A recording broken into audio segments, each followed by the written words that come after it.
Hi friends, കുറച്ച് health issues കാരണം videos ഒന്നും ഇടാൻ പറ്റിയില്ല. അപ്പോൾ ഇന്നത്തെ എൻ്റെ വീഡിയോയിലേക്ക് എൻ്റെ എല്ലാ പ്രിയപ്പെട്ട കൂട്ടുകാർക്കും സ്വാഗതം.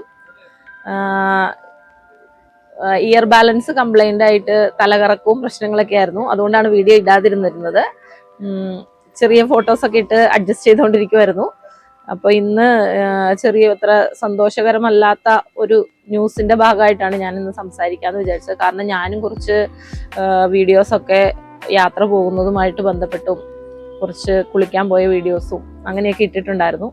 അപ്പോൾ നമ്മുടെ മലയാറ്റൂര്, കോതമംഗലം, വടാട്ടുപാറ സൈഡ് അങ്ങനെയുള്ളൊക്കെ ഏരിയകളിലേക്കൊക്കെ നിങ്ങളെല്ലാവരും കുട്ടികളുമായിട്ടും അതുപോലെ തന്നെ കുട്ടികളാണെന്നുണ്ടെങ്കിലും കോളേജിൽ പഠിക്കുന്ന കുട്ടികളാണെങ്കിലും ഫ്രണ്ട്സുമായിട്ടൊക്കെ പോകുമ്പോൾ വളരെയധികം ശ്രദ്ധിച്ചു വേണം പോവാൻ. ഞാൻ പോവരുത് എന്ന് പറയുന്നില്ല, പക്ഷേങ്കിൽ നമ്മൾ പുറമേ നിന്ന് കാണുന്ന രീതിയിലായിരിക്കില്ല അതിൻ്റെ ഉള്ളിലേക്കുള്ളൊരു സാഹചര്യം. പല സ്ഥലത്ത് ശാന്തമായി ഒഴുകുന്ന പുഴകളായിരിക്കാം, പക്ഷേങ്കിൽ ഉള്ളിൽ വലിയ കയങ്ങളോ ചുഴികളോ, നമ്മൾ ഉദ്ദേശിക്കാത്ത സ്ഥലങ്ങളിൽ കുഴികളും പാണിയേലി പോലെയുള്ള സ്ഥലങ്ങളിലൊക്കെ നമ്മൾ കാണുമ്പോൾ വളരെ ശാന്തമായിട്ട് ഒട്ടും ആഴമില്ലാതെ നമുക്ക് വളരെ എൻജോയ് ചെയ്യാൻ പറ്റുന്ന രീതിയിലാണ് കാണുന്നത്. പക്ഷേങ്കിൽ പല ഏരിയകളിലും സേഫായിട്ടുള്ള സ്ഥലങ്ങളുണ്ട്, എന്നിരുന്നാൽ പോലും പല ഏരിയകളിലും വലിയ കുഴികളും മറ്റും ഒളിഞ്ഞു നിൽക്കുന്നുണ്ട്. കഴിഞ്ഞ ദിവസം നമ്മുടെ കോതമംഗലം വടാട്ടുപാറ പുഴയിൽ കണ്ടാൽ വളരെ ശാന്തമായ പുഴയാണ്, നമുക്കൊന്നും മനസ്സിലാവില്ല ഇതിൻ്റെ ഉള്ളിൽ ഇത്രയും ഡേഞ്ചറസ് ആയിട്ടുള്ള സംവിധാനങ്ങളാണോ ഉള്ളത് എന്നൊന്നും. 3 കുട്ടികൾ നമ്മുടെ കോതമംഗലം മാർ ബസേലിയോസ് ഡെന്റൽ കോളേജിൽ പഠിച്ചുകൊണ്ടിരിക്കുന്ന കുഞ്ഞുങ്ങളാണ്. 3 പേര് വീടിൻ്റെ താങ്ങാവും എന്ന് പ്രതീക്ഷിച്ച് മാതാപിതാക്കൾ വളർത്തി കൊണ്ടുവന്നിരുന്ന, പഠിക്കാൻ വിട്ടിരുന്ന ഡെന്റൽ കോളേജിലെ മക്കൾ 3 പേരാണ് അവരുടെ ജീവൻ നഷ്ടപ്പെട്ടത്. അപ്പോൾ അതുപോലെ തന്നെ ചെറുകുന്നത്ത് കഴിഞ്ഞ ദിവസം കനാലിലെ വെള്ളത്തിൽ കൂട്ടുകാരോടൊപ്പം കുളിക്കാൻ പോയി ഒരു കുഞ്ഞ് മരിച്ചിട്ടുണ്ട്. ഇങ്ങനെയുള്ള സാഹചര്യങ്ങളിലൊക്കെ 1 അല്ല 2 പേര്, ആദ്യം ഒരാളും അതിനുശേഷം ഹോസ്പിറ്റലിൽ കൊണ്ടുപോയെങ്കിലും രക്ഷപ്പെടുത്താനാവാതെ ഒരാൾ.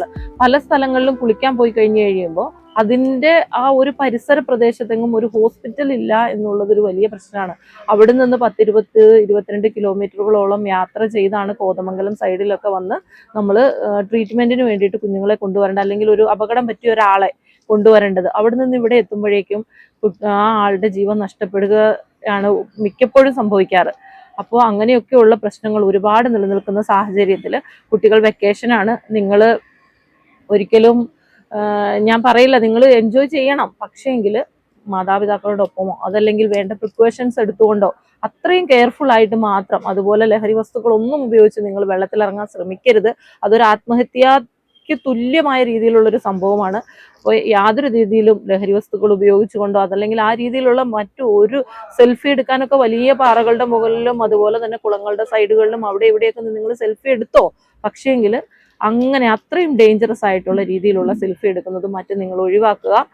ഒരുപാട് ശ്രദ്ധിക്കുക. ജീവന് ഒരുപാട് വിലയുണ്ട്. നമ്മൾ നഷ്ടപ്പെട്ടു കഴിഞ്ഞാൽ അത് തിരിച്ചു പിടിക്കാൻ പറ്റില്ല. നിങ്ങളോട് ഇതൊന്നും പറയേണ്ട ആവശ്യമില്ല.